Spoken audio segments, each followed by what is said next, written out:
Mariana trench बेशुमार राजों से भरा हुआ समुंदर का सबसे गहरा इलाका है। ये इलाका पैसिफिक ओशन के वेस्ट और मैरियाना आइलैंड्स यानी मैरियाना नामी जजीरों के करीब है। समुंदर के इस गहरे तरीन इलाके की लंबाई 1500 किलोमीटर तक फैली हुई है। वैसे तो इसकी असल गहराई का अंदाज़ा अभी तक नहीं लगाया जा सका, लेकिन एक अंदाजे के तहत इसकी गहराई 36,000 फीट है। यानी अगर दुनिया की सबसे बुलंद चोटी माउंट एवरेस्ट को मैरियाना ट्रेंच के अंदर डाल दें तो वो बहुत आसानी से इसमें डूब जाएगी। अब अगर समुंदर के 3,000 फीट नीचे चले जाएं तो वहां सूरज की रोशनी खत्म हो जाती है और पानी बर्फीला हो जाता है। मैरियाना ट्रेंच की गहराई तो 36,000 फीट तक है। आज हम इसी गहरे तरीन मकाम में होने वाले अजीबो गरीब वाक़यात पर बात करेंगे। कुछ अर्सा पहले तक साइंटिस्ट्स यही समझते रहे कि मैरियाना ट्रेंच की गहराई में किसी भी मखलूक का जिंदा रहना मुमकिन नहीं, मगर फिर 1960 में एक वाक़या पेश आया जिसने मैरियाना ट्रेंच के बारे में सवालात खड़े कर दिए। हुआ कुछ यूं कि 1960 में एक रिसर्चर जैक्स पिकार्ट ने फैसला किया कि वो मैरियाना ट्रेंच की गहराई में जाने की कोशिश करेगा। ये अपनी टीम के साथ दुनिया के गहरे तरीन मकाम तक पहुंच गया। मैरियाना ट्रेंच में ज्यादा देर तक वक्त गुजारना इंतहाई खतरनाक था, मगर ये लोग फिर भी यहाँ 20 मिनट तक मौजूद रहे और उन्होंने इस बात को भी कंफर्म किया कि मैरियाना ट्रेंच में जिंदगी के असरात मौजूद हैं और यहाँ ऐसी ऐसी मखलूक रहती हैं जो इंसान ने बहुत कम देखी हैं। कुदरत को देखें कि मैरियाना ट्रेंच की गहराई में पानी का प्रेशर 1000 गुना से ज्यादा हो जाता है, लेकिन यहाँ कई ऐसी मखलूक रहती हैं जिन्हें इस प्रेशर को बर्दाश्त करना एक आम सी बात है। ये एक बहुत बड़ी डिस्कवरी थी जिसने दुनिया भर के साइंटिस्ट्स को हैरान कर दिया था, लेकिन ये तो शुरुआत थी। हुआ कुछ यूं कि कई साल बाद जैक्स पिकार्ट की एक नोटबुक सामने आई जिसमें उन्होंने वहां मौजूद एक अजीबो गरीब वाक़ये का जिक्र किया।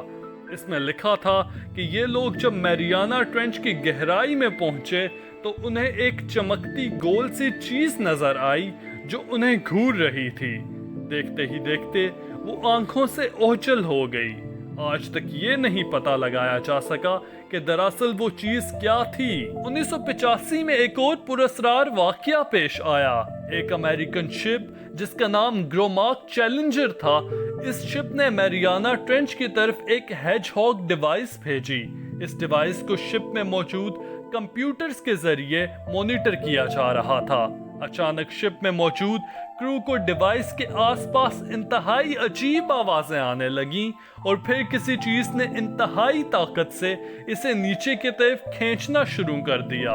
ये ताकत इतनी ज्यादा थी कि ये डिवाइस शिप से टूटने ही वाली थी कि शिप पर मौजूद इंजीनियर्स और रिसर्चर्स ने इसे वापस शिप पर लाने की कोशिश शुरू कर दी और काफी देर के बाद नीचे से इस डिवाइस को जिसने भी पकड़ा हुआ था उसने उसे छोड़ दिया।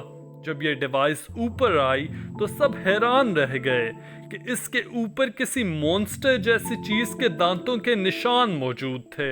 ये निशान इतने बड़े और गहरे थे कि इस डिवाइस की कई स्टील केबल्स टूट चुकी थीं। इस वाक़ये को ये कहकर नजरअंदाज कर दिया गया कि ये डिवाइस किसी बड़े पत्थर के अंदर फंस गई थी, मगर फिर बाद में जब तहकीक की गई तो मालूम हुआ कि वहाँ कोई ऐसा पत्थर सिरे से मौजूद ही ना था। कुछ रिसर्चर्स का ये ख्याल था कि शायद ये मेगलोडॉन का काम है। मेगलोडॉन को तारीख की सबसे बड़ी मछली करार दिया जाता है। ये शार्क की एक किस्म थी और 80 फीट तक लंबी हो सकती थी। मेगलोडॉन की नस्ल आहिस्ता आहिस्ता इस दुनिया से खत्म हो गई, लेकिन आज भी कुछ साइंटिस्ट्स ये समझते हैं कि मेगलोडॉन समुंदर के किसी गहरे हिस्से में मौजूद है और ऊपर नहीं आती। 26 मार्च 2012 को मशहूर director James Cameron Marina trench की गहराई तक पहुंचने में कामयाब हुआ था। ये पहला इंसान था जो मरीना ट्रेंच की गहराई में अकेला पहुंचा था। یہ وہی جیمز کیمرون ہے جس نے ٹائٹینک اور ایواتار جیسی موویز ڈائریکٹ کی ہیں۔